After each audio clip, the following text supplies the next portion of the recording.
Bisa aja doa anak yatim juga bisa. Doa anak yatim itu bukan anak yatim dikumpulin suruh berdoa, bukan yang seperti itu. Tapi anak yatim yang dengan gregetnya dia.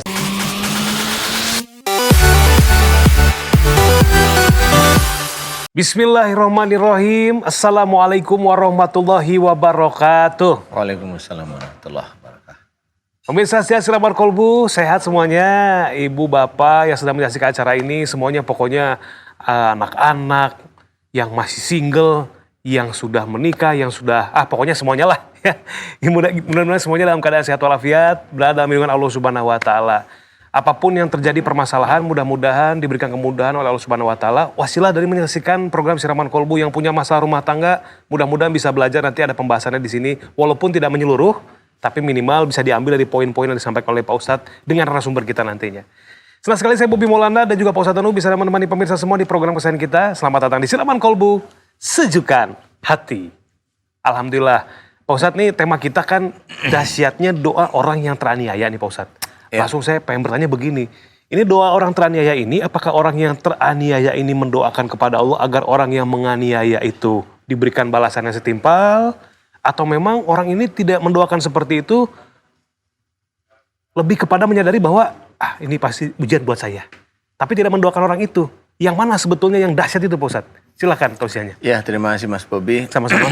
Bismillahirrahmanirrahim. Assalamualaikum warahmatullahi wabarakatuh. Waalaikumsalam warahmatullahi wabarakatuh. Amin ya rabbal alamin.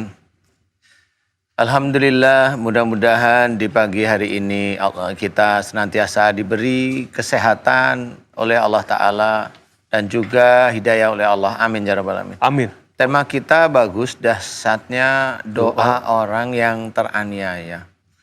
Jadi orang yang teraniaya ini adalah yang menganiaya orang lain. Jadi bukan karena keadaan ya. Keadaan karena memang lagi nggak punya rezeki dalam bentuk harta, bukan seperti itu maksudnya. Tapi teraniaya itu teraniaya secara fisik dari orang tertentu ya.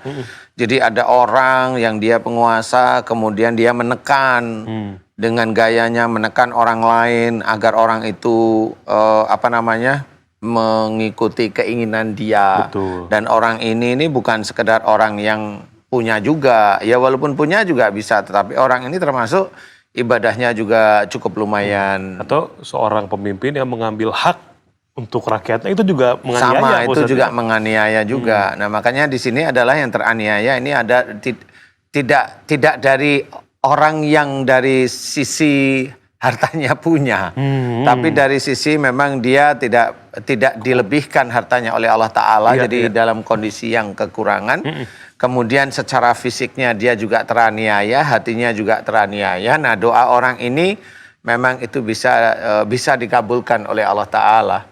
Nah doanya tergantung orang itu sendiri mau apa. Kalau mau orang itu doanya, ya Allah orang yang menganiaya saya balaslah setimpal, itu bisa aja karena doanya itu sendiri juga tidak keluar dari garis doa yang baik sebenarnya.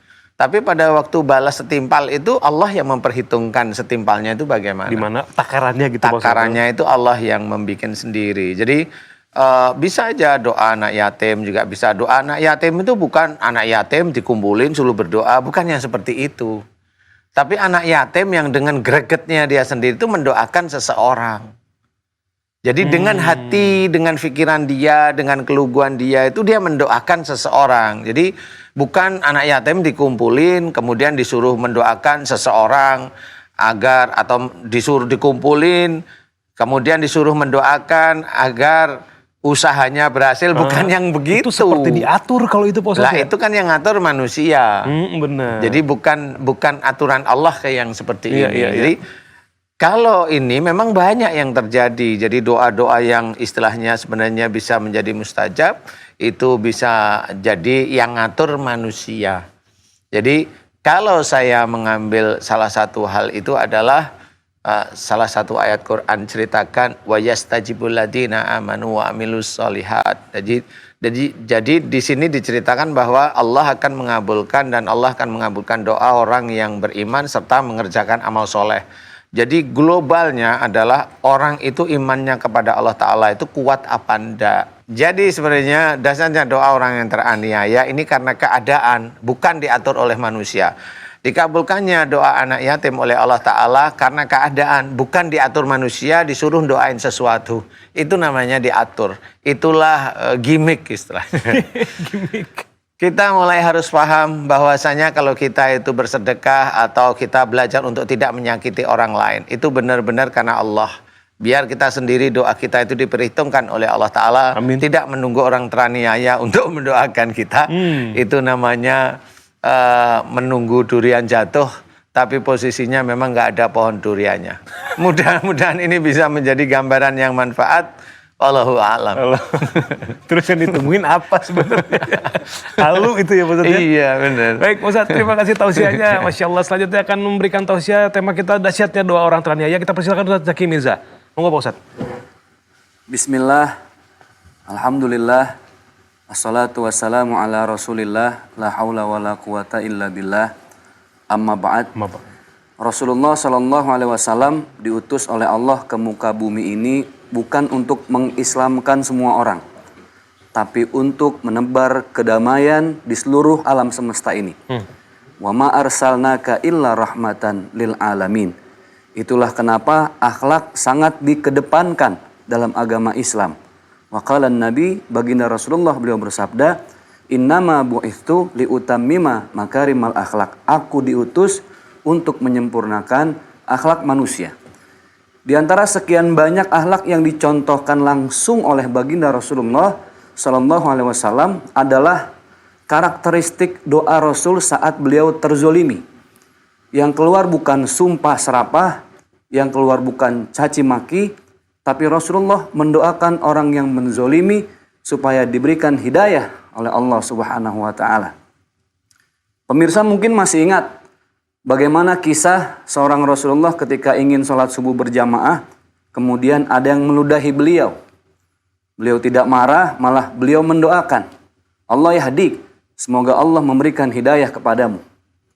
Di hari yang kedua, dengan orang yang sama, Rasulullah kembali diludahi. Apakah Rasulullah marah? Tidak. Rasulullah kembali mendoakan. Bayangkan kalau kita di posisi Rasulullah, pasti yang keluar adalah sumpah serapah, bagaimana orang itu justru biar dapat penyakit atau mati sekalian. Di hari yang ketiga, Rasulullah diludahi, tapi orangnya tidak ada. Karena absen, Rasulullah bertanya kepada sahabatnya, kemana orang yang biasa meludahi aku? Dia sakit ya Rasulullah. Subhanallah. Rasulullah memberikan kurma yang paling mahal, Rasulullah memberikan roti yang paling mahal, kemudian disuapi orang itu, padahal dalam keadaan sakit, dan Rasulullah mendoakan semoga Allah memberikan hidayah. Dan akhlak yang mulia itulah yang membuat orang kafir Quraisy tersebut yang meludahi Rasulullah akhirnya mengucapkan syahadat.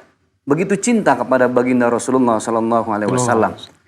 Pemirsa, ada 3 golongan yang doanya diijabah oleh Allah Subhanahu Wa Taala. Salah satu la turaddu da'watuhum. Tidak ada tedeng aling-aling. Yang pertama adalah as-shaim hatta yuftir. Berpuasa, orang yang berpuasa sampai dia berbuka puasa. Yang kedua, al-imamul adil, pemimpin yang adil terhadap rakyatnya. Dan yang ketiga, jangan lupa adalah dakwatul mazlum, orang yang terzolimi dan teraniaya. Tapi doa yang diijabah adalah doa untuk diberikan hidayah kepada orang yang menzoliminya. Ketika kita dizolimi, justru itulah kesempatan kita untuk berdoa. Semoga orang yang menzolimi kita diberikan hidayah oleh Allah Subhanahu Wa Taala.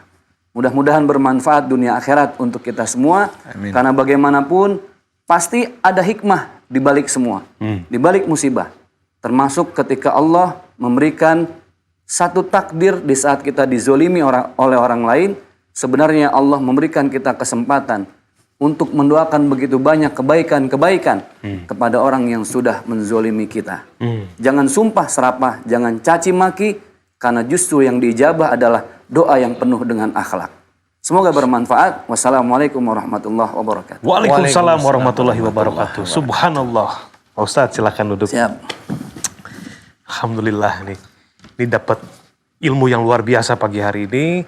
Jangan mendoakan sesuatu yang buruk kepada orang yang menzolimi kita. Karena itu sudah menjadi izin juga dari Allah bahwa kita harus mendapatkan ujian yaitu teraniaya atau terzolimi. Tapi mudah-mudahan semua pemirsa di sini Allah berikan kemudahan dalam setiap penyelesaian permasalahannya. Pak Ustadz sering menyampaikan juga dari ayat Al-Quran, ya Pak Ustadz ya, wa iza khotobahumu jahiluna qalu salama ya Pak Ustadz. Ketika ada orang jahil menyapamu, doakan keselamatan. Keselamatannya semana, ukurannya hanya Allah yang tahu. Mudah-mudahan Allah memberikan hidayah untuk orang tersebut. Sekali lagi terima kasih guru-guru saya, Pak Ustadz Zaki Mirza dan Pak Ustadz Danu. Selain satu ini kita keadaan narasumber yang pertama, seorang wanita diduga dikirim santet, reaksinya ketika kesurupan, kepala geleng-geleng dan bilang, ini orang kuat banget nih, aku aja sampai kalah. Kepala geleng-geleng dan bilang, ini orang kuat banget, aku aja sampai kalah. Berarti ada dua makhluk dalam tubuhnya di Pak Ustadz ya? Satu makhluk lagi kayaknya ngomong begini, kira-kira sebetulnya ada apa? Siapa dua makhluk ini? Jangan kemana-mana, tetap di Siraman Kolbu, sejukan hati.